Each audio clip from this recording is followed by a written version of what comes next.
함께 기도드리겠습니다. 사랑과 은혜가 풍성하신 하나님 아버지 은혜를 감사합니다. 오늘도 귀한 하루를 허락하시고 주님 전에 저희들의 발걸음을 인도하여 주셔서 아버지 주님 앞에 예배할 수 있도록 인도해 주심을 감사합니다. 아버지 영원히 죽을 수밖에 없는 죄인 되었던 우리들을 아버지 주님께서 사랑하심으로 십자가의 죽으심으로 인해서 저희들의 죄를 사하여 주시고 자녀 삼아 주셨사온데 아버지 저희들은 정말 그 사랑을 잊고 살 때가 너무도 많음을 고백합니다. 아버지 저희들 날마다 주님의 그 사랑을 알고 깨달아 아버지 몸소 실천할 수 있는 저희들이 다 되어질 수 있도록 주님 도와주시옵소서. 이 시간 부족한 주의 종 이 자리에 섰사온데 아버지 주님께서 권능의 힘으로 붙잡아 주셔서 아버지 입술을 할 말을 넣어주시고 아버지 주님의 크고 비밀한 뜻을 아버지 선포할 수 있도록 주님 도와주시옵소서. 아버지 이 시간 성령님 함께하여 주셔서 충만케 하시고 저희들이 한 마음으로 주님의 말씀을 받고 그 말씀 가운데 서로 은혜 나누는 귀한 시간이 될 수 있도록 주님 홀로 영광 받아 주시옵소서. 시종을 주님께 의탁하오며 모든 말씀 거룩하신 예수님의 이름으로 기도드렸습니다. 아멘. 오늘 함께 은혜 받으실 말씀은 요한복음 13장 1절에서 11절 말씀입니다. 요한복음 13장 1절에서 11절 말씀입니다. 말씀이 좀 길긴 한데 우리 다 같이 한 목소리로 한 절 한 절 합독하도록 하겠습니다.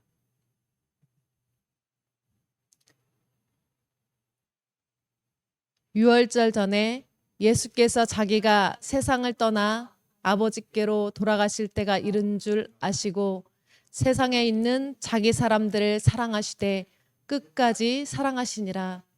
마귀가 벌써 시몬의 아들 가롯 유다의 마음에 예수를 팔려는 생각을 넣었더라. 저녁 먹는 중 예수는 아버지께서 모든 것을 자기 손에 맡기신 것과 또 자기가 하나님께로부터 오셨다가 하나님께로 돌아가실 것을 아시고 저녁 잡수시던 자리에서 일어나 겉옷을 벗고 수건을 가져다가 허리에 두르시고 이에 대야에 물을 떠서 제자들의 발을 씻기시고 그 두르신 수건으로 닦기를 시작하여 시몬 베드로에게 이르시니 베드로가 이르되 주여 주께서 내 발을 씻으시나이까. 예수께서 대답하여 이르시되 내가 하는 것을 내가 지금은 알지 못하나 이후에는 알리라. 베드로가 이르되 내 발을 절대로 씻지 못하시리이다. 예수께서 대답하시되 내가 너를 씻어주지 아니하면 내가 나와 상관없느니라. 시몬 베드로가 이르되 주여 내 발뿐 아니라 손과 머리도 씻어 주옵소서. 예수께서 이르시되 이미 목욕한 자는 발밖에 씻을 필요가 없느니라. 온 몸이 깨끗하니라. 너희가 깨끗하나 다는 아니니라 하시니 이는 자기를 팔 자가 누구인지 아심이라. 그러므로 다는 깨끗하지 아니하다 하시니라. 아멘.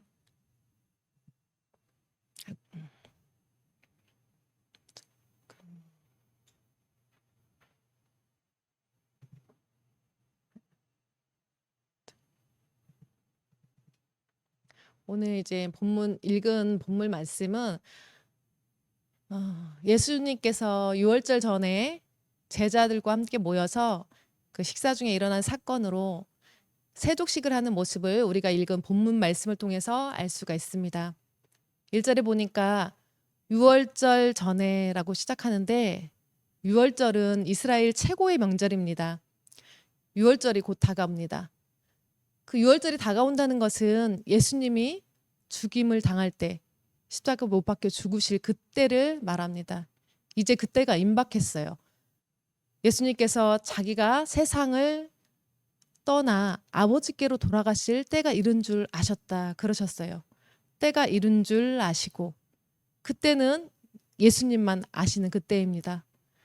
세상에서의 공생애가 이제 다 끝나가고 이제 어린 양으로 돌아가실 때가 이르렀다. 그 뜻이죠. 그 사명을 이룰 때가 온 거예요. 그걸 아셨는데 예수님은 아시면서 어떻게 하셨나요? 세상에 있는 자기의 사람들을 사랑하시되 끝까지 사랑하시니라. 언제까지요? 끝까지 사랑하시니라. 이 끝까지란 말은 이제 우리가 영원히라고 말할 수 있는데요. 우리가 사람은 뭔가 시작이 있으면 끝이 있어요. 우리가 예를 들어서 뭐 시험을 본다 그러면 시험 공부를 시작해서 시험이 보면 끝나는 거잖아요. 우리가 뭔가를 계획을 잡아서 그것을 이루기까지 이루고 나면 끝났다 이렇게 표현을 해요. 세상 사람들은 이렇게 끝이라고 말하지만 우리 예수님께서는 그 죽음이 끝이 아니잖아요. 죽음으로 인해서 완성되어지는 거고 이 사랑이 완성되어지는 것이고 그로 인해서 우리의 죄와 허물을 다 씻어주시고 우리가 다시 새 피조물로 태어나는 것처럼 그러면 우리 인간이 그럼 내가 죽는 날까지가 그 끝까지인가? 그러면 그렇게 생각한다면 사람들이 다 죽는 날이 다르잖아요. 내가 죽으면 오늘이 끝일지 모르지만 또 다른 사람이 내 자식이 그 자식이 또 죽을 때가 또 끝이 있고 그 자식이 죽을 때가 끝이 있고 그렇게 끝까지가 되다 보니 이 예수님의 그때는 끝까지는 그 영원을 말씀하시고 계신 겁니다. 사람들이 이제 사랑해 이렇게 말하고 표현을 하잖아요. 그런데 그 사랑은 사실 보면 거의 다 상대성이 있어요. 내가 사랑하는 사람, 나를 사랑해주는 사람은 사실 사랑하기가 쉽잖아요. 나를 사랑하는 사람들은 뭐 엄청 싫지만 않으면, 엄청 뭐 미운 사람만 아니면 그 같이 상대성으로 사랑을 사랑을 해주는 게 어렵지 않아요. 쉬워요. 그리고 내가 혹시 사랑하는 사람이 있다면 그 사람을 처음에는 혼자 사랑을 해서 짝사랑으로 시작했다가도 혼자 사랑을 하게 되죠. 근데 사랑을 그게 언제까지라고 영원히 이루어질 수 있는 건 아니에요. 그 사랑이 내가 좋아하고 사랑을 표현했어요. 근데 그 사람이 같이 사랑을 해줘야 사랑이 그래도 길게 가는데 그 사람이 사랑을 받아주지 않아요. 관심이 없어요. 그러면 혼자서 사랑을 하다가 기다리고 참고 사랑을 표현하고 기다리다가 그 사람이 끝내 자기를 돌아봐주지 않고 자기를 사랑하지 않으면 그 사랑은 얼마 가지 못해요. 금방 식어져 버리고 없어져 버리는 게 우리 인간적인 방법의 사랑입니다. 그런데 예수님께서는 우리 인간들이 하는 그런 사랑과는 달라요. 내가 사랑하지 않아도 나를 사랑하는데 끝까지 영원히 사랑하신다는 거예요. 오늘 본문을 보면 그거를 알 수가 있습니다. 2절에 보니까 이미 마귀가 벌써 시몬의 아들 가룟 유다에게 그 마음 가운데 예수님을 팔 생각을 넣었다고 말하고 있어요. 예수님은 이미 가룟 유다가 자신을 팔아서 십자가에 죽을 거를 이미 알고 계세요. 그런데 지금 그거를 알면서도 불구하고 그 3절 이하에 보면 3절에 나와 있죠. 하나님께로부터 오셨다가 하나님께로 돌아가실 거다. 왜냐하면 예수님께서는 이 땅에 오신 게 그 어린 양으로 속죄 제물로 사랑을 완성하기 위해서 이 땅에 육신의 몸으로 오셨기 때문에 그때가 되었다는 것을 알고 있는데 이제 곧 그럼에도 불구하고 지금 이제 4절, 5절의 말씀에 보면 이제 세족식이 나와요. 예수님께서 세족식을 하기 위해서 이제 겉옷을 벗으시고 손수 대야에 이제 물을 떠서 제자들의 발을 씻기기 시작합니다. 혹시 뭐 세족식 해보시는 분들 있으세요? 저는 아직 한 번도 세족식을 해보지는 않았어요. 세족식 해보지는 않았는데 그 유대인들의 그 식탁은 식습관은 좀 특이하다고 그래요. 우리 이렇게 한국 식습관하고는 좀 다른 것 같아요. 식사 시간도 되게 길고 그리고 그 그 신약에 나와 있는 그 시대는 그 로마의 영향을 좀 받아서 식탁이 이렇게 디귿자로 이렇게 되어 있대요. 그래서 왜 우리가 잘 알고 있는 최후의 만찬 이렇게 보면 그냥 거기는 이렇게 일자로만 되어 있는 모습들을 보잖아요. 이렇게 만찬할 때. 근데 이렇게 디귿자로 이렇게 되어 있대요. 그래서 이렇게 디귿자에 있는 가운데 여기가 상석이래요. 제일 중앙에 있는 게 상석이고 이렇게 그리고 자리 배치도 그 본인들이 이렇게 한대요. 그러니까 뭐 이렇게 좀 그 위에 그 서열이 높은 사람 이렇게부터 이렇게 해서 자리 배치도 한다고 해요. 근데 특이한 점은 그 유대인들 그 밥을 먹을 때는요 이렇게 왼쪽으로 이렇게 이렇게 약간 눕다시피 한쪽으로 이렇게 누워가지고 오른손을 많이 이용해서 이렇게 식사를 한대요. 그 영화에서 본 적이 있는 것 같아요. 그래서 이렇게 한쪽으로 왼쪽으로 이렇게 기울어서 누우면 그 옆에 있는 사람의 거의 가슴 그 정도의 이게 머리가 가기도 한대요. 이렇게. 그래서 우리가 오늘 읽은 본문 요한복음 13장 읽었잖아요. 그 이하의 그 23절 말씀에 보면 거기에 이제 요한이 예수님의 품에 이게 안겼다 이런 표현이 돼 있어요. 그러니까 그게 그 이렇게 안아서 안 것보다도 그런 식사를 할 때 이렇게 옆으로 누워서 옆으로 비스듬히 누워서 몸이 거의 옆으로 눕더라고요. 영화에 보니까. 그래서 그 머리가 그 옆에 상대방의 가슴이나 그 정도 이렇게 기댈 수 있게 그렇게까지 되어 있어요. 근데 이제 그렇게 되어 있으면서 이렇게 디귿자로 제가 보면 이제 반대로 이렇게 디귿자로 되어 있으면 여기가 비어 있잖아요. 여기는 이제 종들이 음식을 이렇게 날라서 갖다 주는 공간이래요. 이렇게 디귿자로. 근데 지금 이제 식사를 이제 하시던 중이었고 예수님이 일어나서 이제 발을 씻으실 때는 이제 종들이 음식을 갖다 놓는 그쪽에서 이제 대야를 떠다가 놓고 제자들의 발을 이렇게 씻기셨겠죠. 근데 이제 제자들이 이제 가룟 유다가 12의 제자가 있는데 이제 한 명 한 명씩 씻다 보니 이제 베드로 차례가 된 거예요. 그래서 6절에 보니까 이제 베드로가 주여 주께서 내 발을 씻으시려고 하는 거냐고 묻잖아요. 이 발을 씻는 일은 굉장히 그 종 중에서도 그 노예 엄청 비천한 그 노예가 할 수 있는 그런 종들 중에서도 제일 비천한 종이 하는 그런 업무라고 해요. 발을 씻기는 건 대야 이렇게 발을 씻기는 거는. 그러니까 이제 베드로가 아니 주님께서 우리 선생님이 우리들의 그 제자들의 발을 씻기니까 아유 저는 안 된다고 지금 그렇게 말을 하는 거예요. 아니 선생님께서 지금 제 발을 씻기려고 하시는 거냐고 묻는 거잖아요. 그 말은 절대 그럴 수 없습니다. 이런 함축된 말을 포함하고 있는 거겠죠. 그랬더니 7절에 예수님께서 말씀하시잖아요. 내가 하는 것을 내가 지금은 알지 못하나 이후에는 알리라 이렇게 말씀을 하세요. 그냥 단지 발을 씻기는 일이었다면 지금 알지 못하는데 이후엔 알게 될 거라고 그렇게 말씀을 하셨을까요? 분명히 그 발을 씻기는 데에는 다른 이유가 분명히 있으셨을 거예요. 그런데 이제 제자들이 예수님이 그렇게 말할 때는 제자들이 베드로를 비롯한 그 11 제자들이 예수님이 십자가에 달려서 돌아가실 때까지 그분의 의도와 행위를 이해하지 못할 때가 참 많았어요. 그래서 우리가 성경 말씀에 보면 예수님이 공생에 사는 3년 반 동안 쫓아다니면서도 예수님이 항상 여러 가지 비유를 통해서 말씀을 하시기도 하고 그리고 죽음과 부활에 대해서 3번씩이나 말씀을 하셨어요. 그런데 이 제자들은 그거에 대해서 전혀 이해를 못해요. 무슨 뜻인지 그걸 알지 못해요. 그래서 이 예수님을 따라다니는 이 제자들조차도 예수님이 이 땅에 오신 왕이라고 생각하는 거예요. 하나님의 아들이다. 주는 그리스도시요 하나님의 아들이시다. 믿어요. 그런데 이 땅에 온 왕.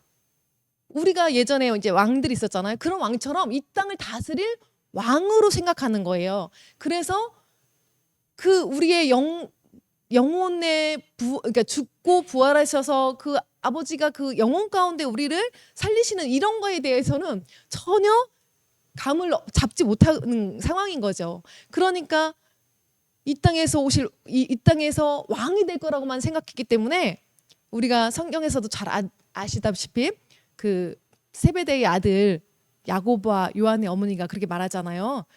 하나님 나라가 주의 나라가 임할 때 내 아들 하나는 주님의 우편에 하나는 좌편에 이렇게 얘기하기도 하고요. 또 서로 자기들끼리 서로 내가 크네 네가 크네 이러면서 싸우는 모습들을 우리가 성경을 통해서 많이 봤습니다. 그러니까 이 사람들은 예수님이 죽으시고 그리고 부활하셔서 찾아와서 만나기 전까지는 그 예수님의 뜻을 전혀 알지 못했던 거예요. 그래서 부활하셔서 오순절을 맞이하여서 성령이 강림하실 때 그들은 비로소 성령님의 가르침을 따라 깨달을 수 있게 되었습니다. 이제 8절에 베드로가 내 발 절대 씻기지 못한다고 그렇게 말을 하고 있잖아요. 세속식을 허락하지 않았어요. 그랬더니 예수님께서 내가 너를 씻어주지 않으면 내가 나와 상관이 없느니라 이렇게 말씀을 하고 계세요.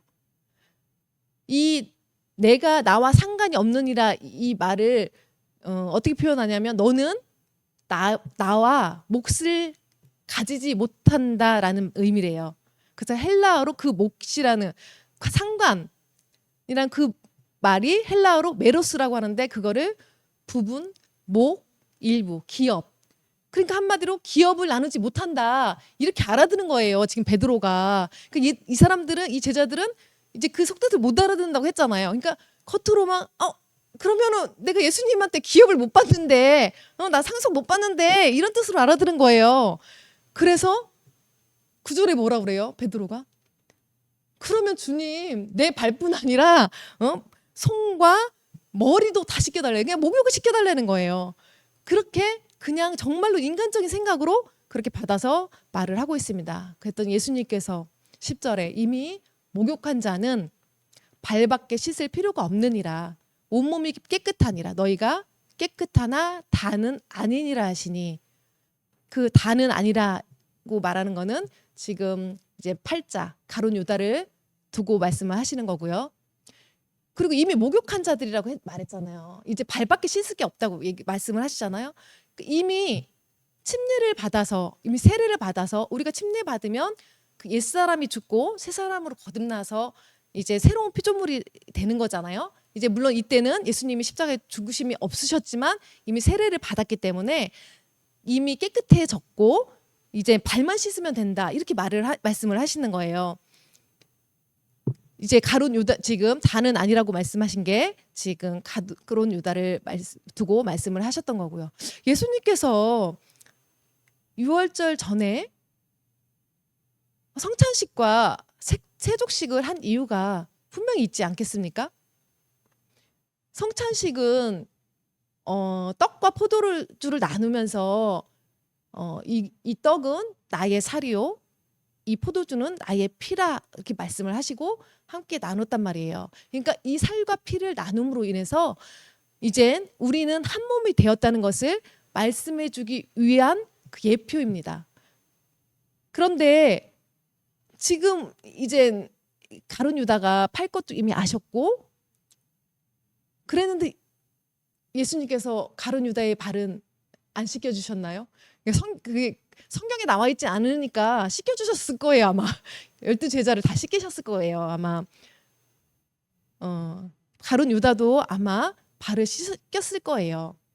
그런데 우리는 이미 알았다면 그게 우리 인간적인 생각으로는 나를 팔려고 했다는 그 마음을 이미 사단이 넣어줬고 내가 이제 죽을 거라는 거를 안다며 정말 우리는 인간적으로 생각하면 그 사람을 용서할 수 있겠어요? 나한테 해를 끼치는 사람, 나한테 뭔가를 의도가 있어서 나한테 하는 거를 내가 아는 상황이 되면 사람들은 대부분 거부감을 갖잖아요. 그리고 이렇게 밀어내기도 하고 이제 같이 뭐를 그러니까 멍해라고 그래야 되나? 같이 짐을 지려고 하지 않잖아요. 같이 일하려고 하잖아요. 저 사람은 분명 나한테 뭔가 의도가 있이 접근했다든가 아니면 뭔가 의도 있이 하는 행동이라고 생각을 하면 저 사람이랑은 뭔가를 같이 하고 싶지 않고 같이 하나가 되어서 뭔가를 하고 싶지 않은 마음이 일반적인 사람들의 마음일 거예요. 그런데 예수님께서는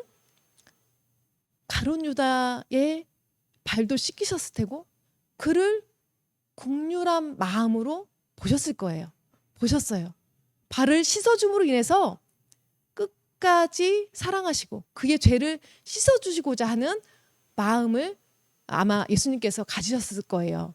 그런데 우리가 오늘은 본문 11장까지만 읽었지만 우리 이제 12절부터 나와 있는 말씀에 보면 발을 씻은 후에 내가 너희에게 행한 것을 너희가 아느냐? 이렇게 하고 물으셔요.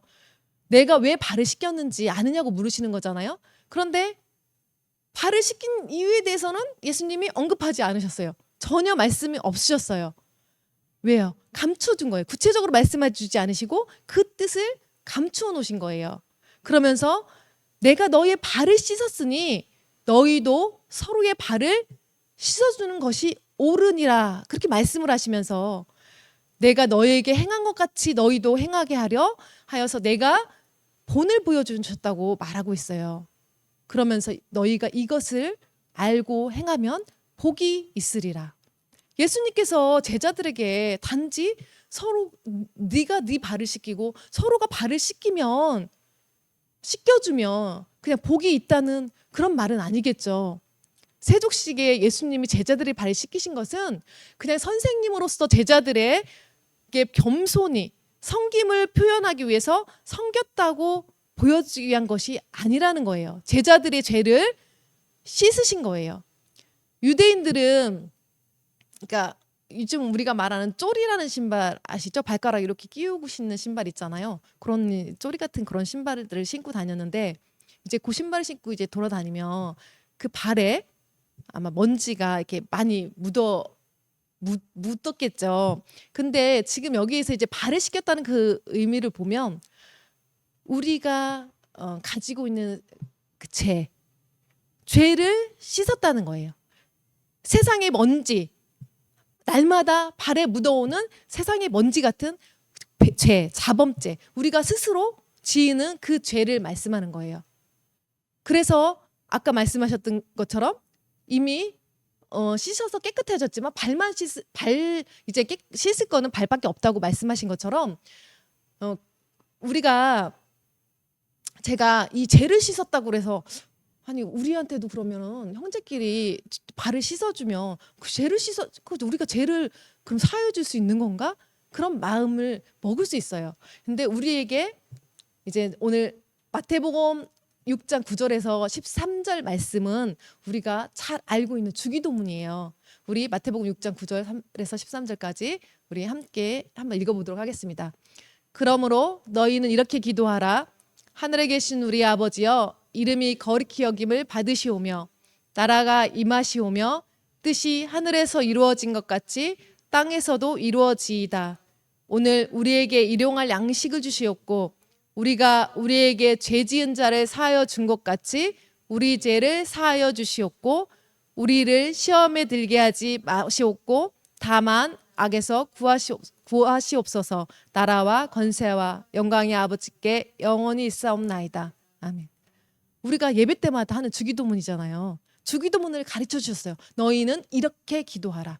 그러면서 12절에 우리가 우리에게 죄 지은 자를 사하여 준 것 같이 우리 죄를 사하여 주시옵고, 이 죄를 사하여 준다는 것은 서로에 대한 용서인 거예요. 사랑인 거예요.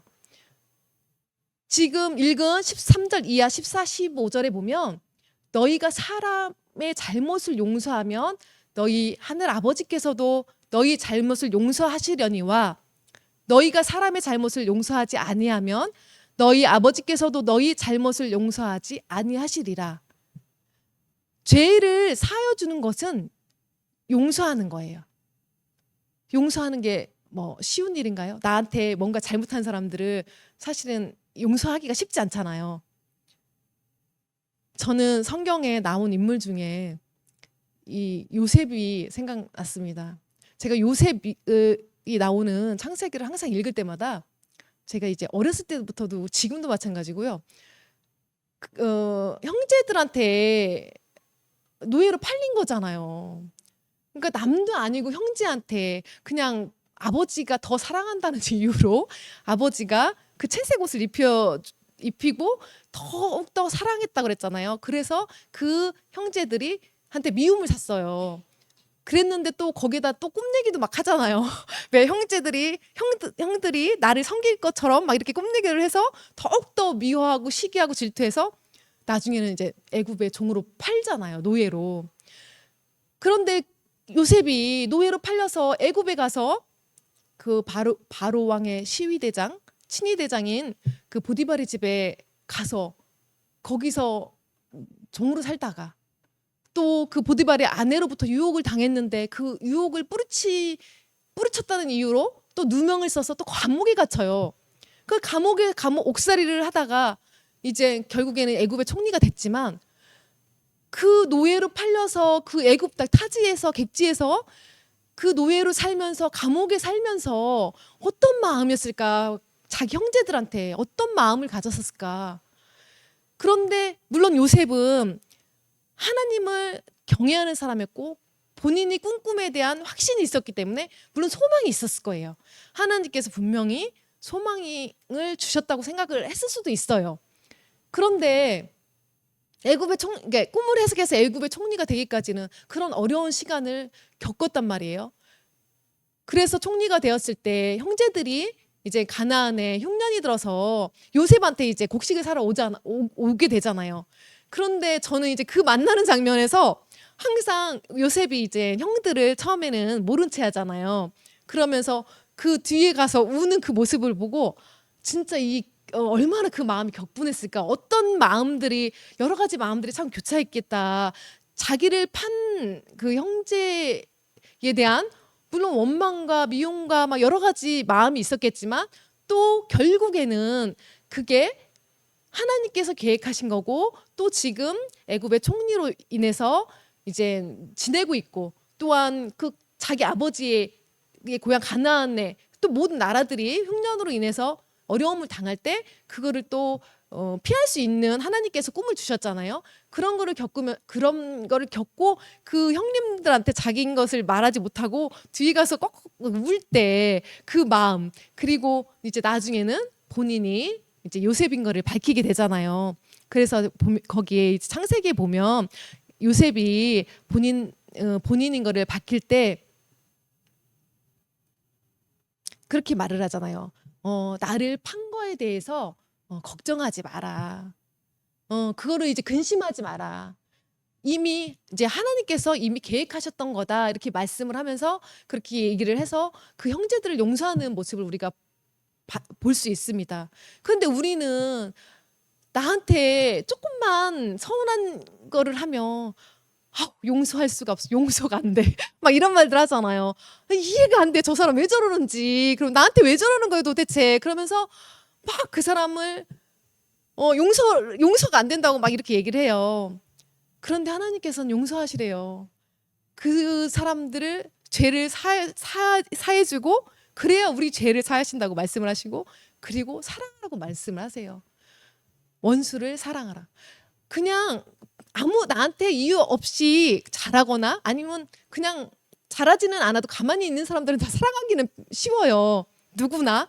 그런데 정말 원수 같은 사람을 사랑하기는 힘들단 말이에요. 그런데 용서하지 못하고 그 원수된 사람을 용서하지 못하고 마음에 갖고 있으면 내 마음이 어떨 것 같아요? 본인들 마음이 어떨 것 같아요? 그 마음이 지옥인 거예요. 사실은 그거에 매여서 그걸로 인해서 막 분노가 일고 마음이 격분하고 서운하고 속상하고 여러 가지 마음을 갖게 되잖아요. 우리는 이미 하나님으로부터 예수님의 그 십자가의 죽으심으로부터 이미 예수님이 내 안에 들어와서 이미 한 몸이 되었단 말이에요. 그래서 이 천국을 하늘에 진짜 우리가 저기 갈 하늘에 있는 그 천국을 소망하는 것이 아니라 천국이 어디 있다? 여기 있다 저기 있다 하는 것이 아니라 내 마음 가운데 있다고 하시잖아요. 그럼 내가 천국을 누리려면 나한테 원수된 사람들 내가 설령 용서하지 못할 짓을 했더라도 그 용서가 이루어져야 내 마음이 천국이라는 거예요. 그것을 말하고 있기 때문에 결국에는 그것을 용서하고 죄를 사해주고 그리고 사랑하라고 말씀을 하시는 거예요. 그래야 내 마음 가운데 내가 천국을 누리고 그 하나님 사랑을 내가 받을 수 있기 때문에 하나님께서는 그렇게 말씀을 하고 계십니다. 우리가 고린도전서 13장 13절에 보니까 그런즉 믿음, 소망, 사랑 이 세 가지는 항상 있을 것인데 그 중에 제일은 사랑이라. 이렇게 말씀을 하세요. 사랑을 하면 못할 게 없어요. 죽음도 이기게 하십니다. 예수 그리스도께서 십자가의 죽으심으로 인해서 우리에게 그 사랑을 보여주셨고 완성하셨고 확증하셨어요. 그 사랑을 우리가 알고 깨닫고 내 안에 그 예수님을 모신다면 우리 또한 용서 못할 게 없고 사랑하지 못할 이유는 없을 것 같아요. 그런데 그게 결코 쉬운 일은 아니겠죠. 사람이 이제 그 사랑을 내가 받았다면 우리 그 기준으로 볼 때 자기 스스로가 한번 돌아보시길 바랍니다. 나는 예수를 믿고 구원받은 사람인지, 구원받았다면 구원받은 자료에 증거가 있는지, 사랑이 있는가? 있다면 내 안에 사랑이 있어야 하는 거잖아요. 우리가 그 또한 기도할 제목인 것 같아요. 하나님, 제가 그 사랑을 알게 해주시고 그 사랑 안에 거하게 해주셔서 나도 주님이 우리를 사랑한 것 같이 나도 그들을 사랑하게 해주세요. 나의 원수된 자들, 그들까지도 내가 품고 사랑할 수 있게 해주세요. 그것 또한 우리가 기도해야 될 기도 제목인 것으로 압니다. 우리 요한복음 13장 34절 우리 함께 읽겠습니다. 예수님께서 새 계명을 너희에게 주노니 서로 사랑하라. 내가 너희를 사랑한 것 같이 너희도 서로 사랑하라. 이거는 하나님께서 우리에게 준 계명이에요.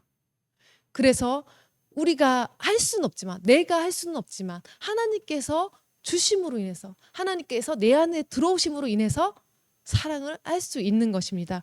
우리 요한 1서 4장 8절 함께 읽겠습니다. 사랑하지 아니하는 자는 하나님을 알지 못하나니 이는 하나님은 사랑이심이라. 요한 1서 4장 16절 읽겠습니다. 하나님이 우리를 사랑하시는 사랑을 우리가 알고 믿었노니 사랑은 하나님은 사랑이시라. 사랑 안에 거하는 자는 하나님 안에 거하고 하나님도 그 안에 거하시느니라. 아버지께서 내 안에, 내가 아버지 안에 있는 것 같이 저희도 다 하나가 되어 우리 안에 있게 하사 세상으로 아버지께서 나를 보내신 것을 믿게 하옵소서. 우리 요한복음 17장 말씀에 나와 있습니다. 우리가 하나 된 것 같이 저희도 하나가 되려 하려 함이니이다. 사랑 안에서 하나라는 거예요. 우리가 이제 저천국을 소망하고 있잖아요. 근데 하나님께서 이제 이루실 완성된 그 천국은 예루살렘 성이에요. 새 예루살렘 성. 그래서 그 예루살렘 성에 우리는 하나하나의 그냥 기초돌인 거예요. 우리가 하나하나가 주의 성, 우리 한 명 한 명이 주님의 성전. 그 성전 하나하나가 모인 곳이 교회. 그 교회들이 모인 것이 새 예루살렘 성입니다. 그래서 우리가 하나가 되고 연합이 되어져야 하나님이 이제 우리 신랑 되신 하나님께 예수님께서 이 땅에 오실 때 우리가 신부로서 연합되어서 하나의 한 몸으로 이루어서 신랑을 맞이할 수 있는, 신랑과 결혼할 수 있는, 그것을 이룰 수 있는 거예요. 그렇기 때문에 우리가 서로 사랑하는 거, 하나님 안에서 하나 되는 거, 그것은 매우 중요한 일이라고 생각합니다. 오늘 준비한 마지막 말씀입니다. 우리 요한복음 3장 16절 말씀 다 함께 읽겠습니다. 하나님이 세상을 이처럼 사랑하사 독생자를 주셨으니 이는 그를 믿는 자마다 멸망하지 않고 영생을 얻게 하려 하심이라. 하나님이 사랑이십니다. 사랑하시되 끝까지 사랑하시니라. 십자가 사랑 죽기까지, 십자가에서 죽기까지 사랑한 그 사랑을 알고 깨달았다면 우리가 날마다 그 사랑 안에서 살아갈 수 있도록 기도하며 나아가는 저와 여러분들이 되시기를 예수님의 이름으로 축복합니다. 우리 함께 기도하겠습니다. 사랑의 하나님 감사합니다. 우리가 무엇이간데 이토록 사랑하여 주셔서 주님의 자녀 삼아 주셨사온데 우리가 그 사랑을 바로 알고 깨달았다면 우리가 주님의 그 사랑을 나누는 자 되기를 원합니다. 우리가 세상에 나아가 하나님의 그 사랑을, 하나님의 그 복음을 전하고 그 영혼 한 영혼을 긍휼하고 불쌍한 마음으로 하나님의 마음으로 바라보게 하시고 주님께로 나오게 인도할 수 있도록 우리가 그 사랑을 드러내는 저희들이 다 되어질 수 있도록 주님 도와주시옵소서. 우리는 할 수 없습니다. 우리는 사랑할 수 없습니다. 오직 예수 그리스도만이 하실 수 있고 하나님만이 사랑이십니다. 주님께서 내 마음 가운데, 우리들 마음 가운데 들어오셔서 그 사랑을 확증할 수 있도록 주님 함께하여 주시옵소서. 날마다 우리들의 마음 가운데 주장하시고 그 사랑을 나누는 저희들이 다 되어질 수 있도록 주님 도와주시옵소서. 감사드리며 거룩하신 예수님의 이름으로 기도드렸습니다. 아멘.